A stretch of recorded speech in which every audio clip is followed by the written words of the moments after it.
అనగనగా ఒక ఊరిలో లక్ష్మి అనే మహిళ ఉండేది. ఆమెకి రాజు అనే కుమారుడు ఉండేవాడు. రాజుకి పెళ్లి అయ్యి కొద్ది రోజులే అయ్యింది. తను తన భార్య సరితతో కలిసి అమ్మ దగ్గరే ఉండేవాడు. మొదట్లో అందరూ సంతోషంగానే ఉండేవారు.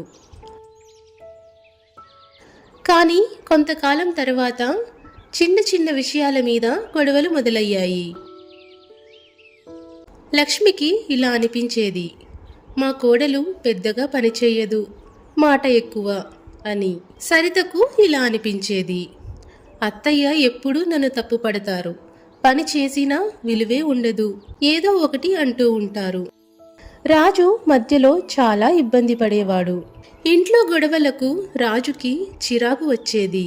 ఒకరోజు రాజు ఇలా అన్నాడు, అమ్మా ఇంకా సరిత, మీరు ఇద్దరూ ఒకరోజు ఒకరు ఇంకొకరిలా ఆలోచించండి, అప్పుడే ఈ ఇల్లు సుఖంగా ఉంటుంది అని అన్నాడు.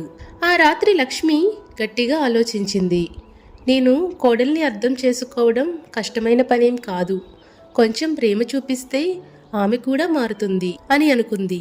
మరుసటి రోజు ఉదయం లక్ష్మి తన చేతులారా సరితకి కాఫీ ఇచ్చి, నువ్వు చేసిన పులిహోర చాలా బాగుంది బంగారం అని నవ్వుతూ చెప్పింది. సరిత ఆశ్చర్యపోయింది. ఏమిటి, ఇది మా అత్తగారేనా అని అనుకుంది. కానీ ఆమె కూడా తల్లిలా అనిపించింది. ఆ రోజే ఆమె కూడా నిర్ణయించుకుంది, ఇక నుండి అత్తయ్యకు గౌరవం చూపుతాను, అమ్మలా చూసుకుంటాను, ఏమన్నా అన్నా మనసుకి తీసుకోను అని అనుకుంది. ఇలా కొద్ది కొద్దిగా ఇద్దరి మనసులు దగ్గరయ్యాయి. రాజు చాలా సంతోషపడ్డాడు. ఇల్లు అంతా నవ్వులతో నిండిపోయింది. ఈ కథలోని నీతి ఏమిటంటే, మనసు మార్చితే ఇల్లు మారుతుంది. ప్రేమ, గౌరవం, అర్థం చేసుకోవటం ఉన్న చోట కుటుంబం సుఖంగా, సంతోషంగా ఉంటుంది.